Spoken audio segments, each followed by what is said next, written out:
Hello friends, आज के इस वीडियो में मैं आपको ये बताने जा रहा हूँ कि कैसे आप अपने Infinix Note 40X Android mobile phone में अगर आपके मोबाइल से फ़ोन करते समय फ़ोन से आवाज़ नहीं आ रही है तो इस प्रॉब्लम को आप सॉल्व कैसे कर सकते हैं। आज के इस वीडियो में मैं आपको डिटेल में जानकारी देने वाला हूँ। तो चलिए यहाँ पे वीडियो को हम स्टार्ट कर लेते हैं। देखिए दोस्तों, सबसे पहले तो आपको अपने मोबाइल फ़ोन को ना एक बार रीस्टार्ट कर लेना है। ठीक है, अगला काम ये करना है कि आपके फ़ोन में फाइल का ऐप होता है, इसे ओपन कर लेना है। इस ऐप में नीचे की साइड ऐप्स का ये वाला ऑप्शन टैप करना है। यहाँ पे सबसे ऊपर ये सिस्टम ऐप लिखा है ना, इसे टैप करना है। अब इस पेज में आप नीचे आएंगे तो ये एंड्रॉइड सिस्टम का ऑप्शन टैप करना है। अब इसके अंदर ये स्टोरेज का ऑप्शन टैप करना है। अब यहाँ पे क्लियर कैच का ये वाला ऑप्शन टैप करना है तो आपका कैच के साथ वाला डेटा ये जीरो हो जाता है। ठीक है, अब देखिए अगला काम ये करना है कि आपके मोबाइल फ़ोन का जो स्पीकर है, स्पीकर को हल्के हाथों से साफ करना है। होता क्या है, स्पीकर में थोड़ी बहुत धूल मट्टी जमा हो जाती है जिसके कारण फ़ोन करते समय फ़ोन से आवाज़ नहीं आती है। ध्यान रखिएगा, स्पीकर को हल्के हाथों से साफ करना है, ज़्यादा ताकत या दबाव नहीं लगानी है। ठीक है, अगला काम ये करना है, मोबाइल फ़ोन का सॉफ्टवेयर आपको चेक करना है कि अपडेट है या नहीं है। इसके लिए पहले फ़ोन का इंटरनेट चालू रखना है, इसके बाद फ़ोन का सेटिंग पेज ओपन करना है।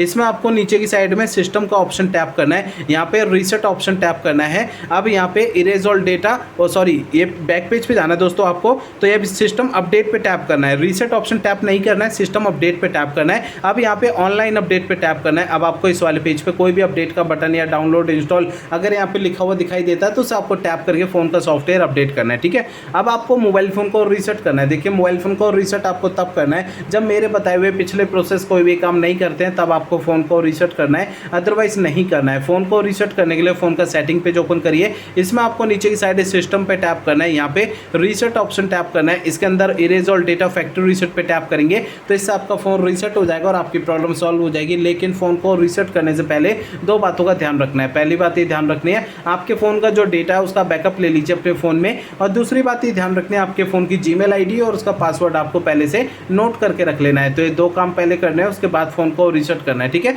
तो मेरे बताए हुए तरीकों से आपकी प्रॉब्लम जो है सॉल्व हो जाएगी।